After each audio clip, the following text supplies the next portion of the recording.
Good afternoon. Welcome back to Meets Rod Shop. I'm Jason. Today we're going to be working on my 1993 Fox Body Coupe, affectionately called the Wrecking Ball. What we're doing today is we're going to be putting battle boxes in, or torque box reinforcements, whatever you want to call them. I've got a kit from, I believe it's from SMR. We're going to go ahead and we're going to start with the upper torque box kit.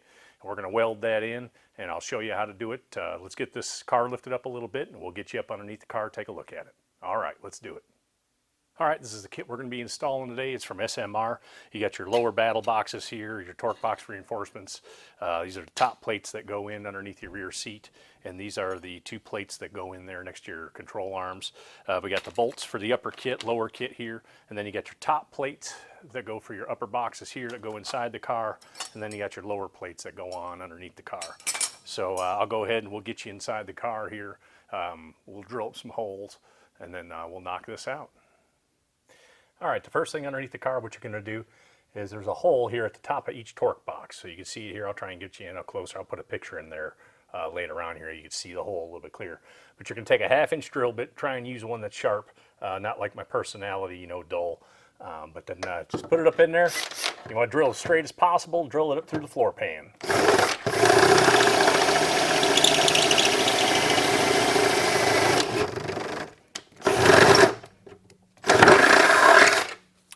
And that's it. Then you're going to go inside, you're going to place the plate on top there, you're going to put a tapered spacer and slide a bolt through there, and then you'll drill up the rest of it here.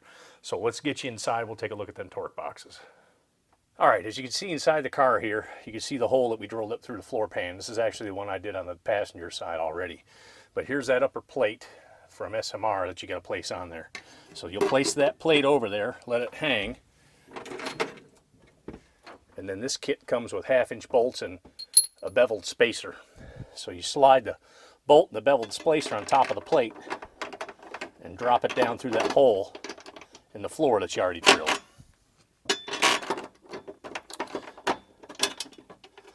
Like that. So then that's going to hold the plate in place. And now what we'll do is we'll have someone underneath the car put the nut on and then hold it while we tighten this down to hold the plate in place. So let's go ahead and let's get this bolt tightened down. One thing I want to mention before we continue is I ground all the paint away from around the plate edge because this is going to be welded in as well as bolted in. I'm going to do both on this one. So you can see I've taken the paint away from that. Go ahead and do that if you plan on welding them, and if not, you don't have to remove the paint. So, all right, when holding the bolt underneath the nut, go ahead and just tighten this bolt down until it's tight.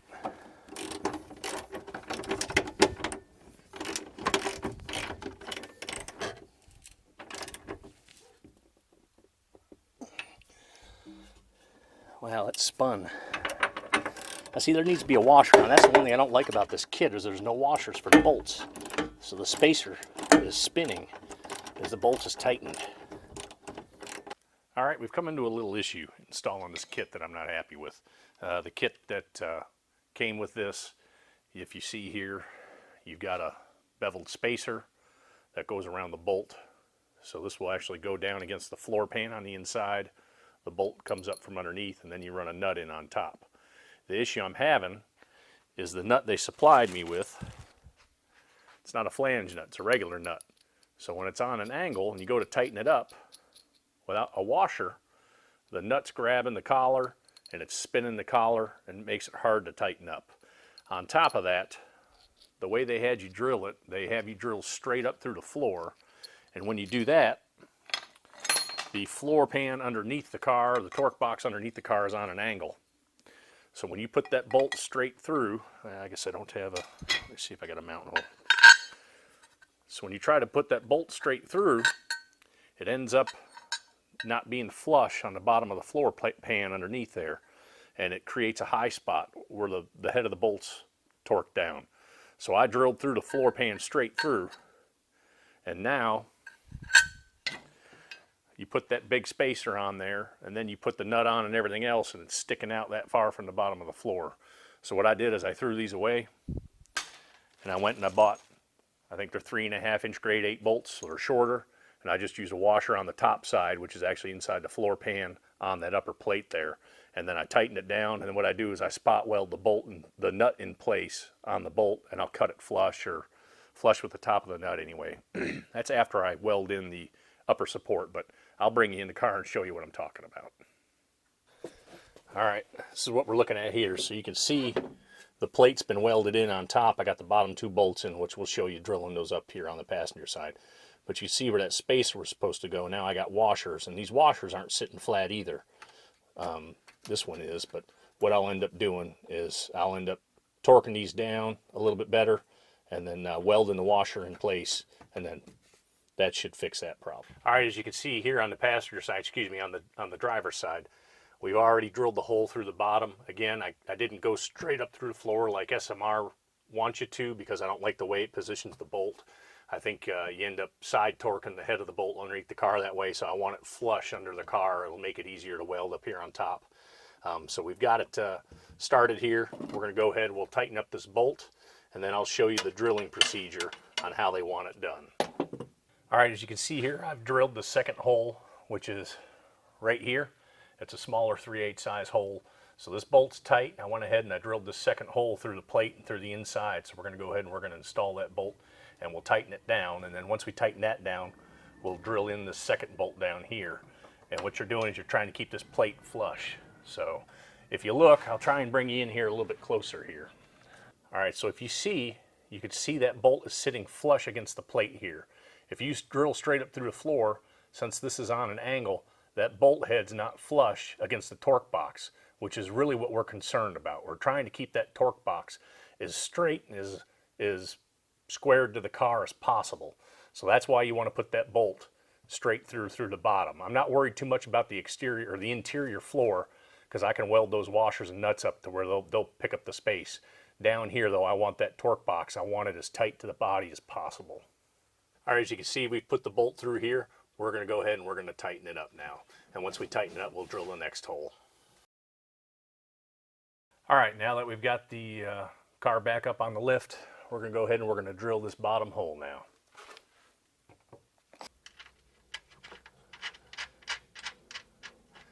All right, so we just installed the bolt. We're going to go ahead and tighten it up now, and this is on the bottom one.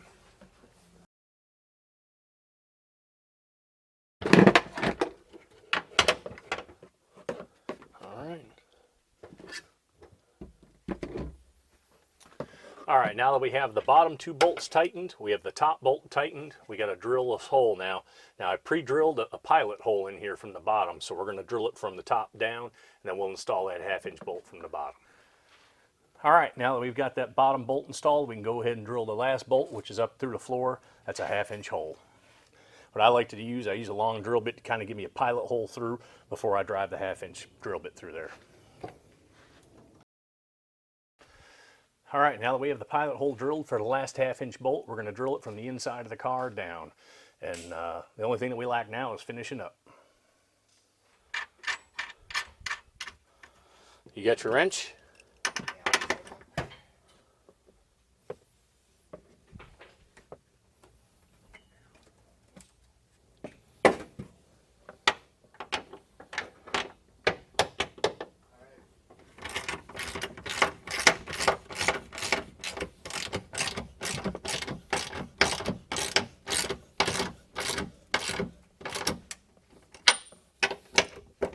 Okay, go to the other big bolt that's there.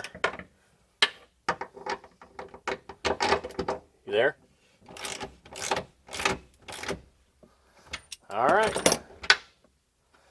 We're done with that. All right, as you can see now, we've got both of the 1/2-inch bolts installed. We got the washers installed. We got the 3/8 bolts installed. Now the only thing we got to do is take our big old smasher metal thing, bang it down a little bit, and then we're going to burn it in with a welder. One thing I want to add, don't weld in shorts like I am, or with a rayon shirt, or polyester shorts, or open-toed tennis shoes like I am. It's not a good idea. You can burn yourself pretty bad, but, you know, I'm going to do it anyway.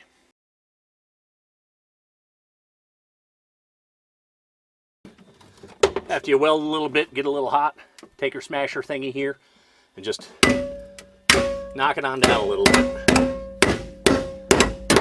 Take it down a few pegs, if you know what I'm saying.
All right, we got both upper torque box reinforcements welded in. The bolts are spot welded. Everything's tightened up. All I got to do is knock the slag or some crap off of it, and then we'll spray it down with some primer and some paint on there. But that's it. The welds ain't the prettiest. You know, like my Uncle Bob used to say, if you have to grind your welds, that makes you a grinder, not a welder. I'm definitely a grinder. But that's it. Here in a second, I'll show you the welding setup that I use. By no means am I professional. I've never been trained. It's just messing around in the garage. It's pretty much how I've learned. My brother-in-law, Mike, he taught me a little bit, showed me a little bit, finally gave up because he was so frustrated. But like I said, I'm not a good welder. But that's it for this. I'll show you the welder here in a second. I'll show you how I use it. And whatever I do, don't do, because obviously I don't do it very well. All right, these are the two units I use for welding in the shop here. I got a Miller-Matic 140. It's a 110 unit. Really, the only thing I use this for is sheet metal anymore. This is my Lincoln 220 unit. I think it's a weld pack 180 weld pack, whatever you want to call it. I bought it from the orange big box store there. Nice thing about this is they've got a lot of parts for them there. I can get the wire and all that will go right in this machine. This is the one I do most of my welding with anymore, just because I'm more familiar with it, and I get it to, it just burns a little bit better for me. I've used a Lincoln 110 unit before, and it worked flawlessly, which is the only reason I went and bought this 220s, because I've never had any issues on the Lincoln 110 unit that I was using, so I figured hopefully the 220 will work as well. And so far, so good. You know, I haven't had any issues with it. I'm happy with it. But so these are the two units I use the most. In the shop. This is definitely, the Lincoln is the one I use the most of. This Miller I don't break out too much anymore unless I'm just doing little sheet metal projects. So just a standard MIG mixture for this, nothing special. All right, that's it for Meets Rod Shop today. We put the SMR upper torque box reinforcement kit in the car. Overall, I'll rank it probably a 7 out of 10. I wasn't happy that I had to go buy washers for the 1/2-inch bolts. Otherwise, the little spacers were spinning. I ended up deleting those spacers and actually went to a shorter bolt. And I drilled it up a little bit different than what they called for in the instructions. I mean, obviously, what do engineers know? I mean, they've been to school, they've been studying and learned all the proper ways, and I have no engineering degree, so obviously I know more than the $1 million worth of research that they put into it, right? Like I say, do as I say, don't do as I do, or something along those lines. But so it went in the car. It's all welded in there. The bolts are in, tightened up. It's ready to go. All I got to do is cut off the little extra piece of thread on the bolts that is a little long, put some primer on it, and that's it. She's good to go. Stay tuned. We're going to be doing the SMR lower torque box reinforcement kits. I've got to do the rear coilover kit, panhard bar, rear end install. Of course, we still got to wire the car. We got to drop the engine and trains in there. So stay tuned over the next few weeks. You'll see a lot going on that Fox body. But again, I appreciate you for checking in and looking at this video.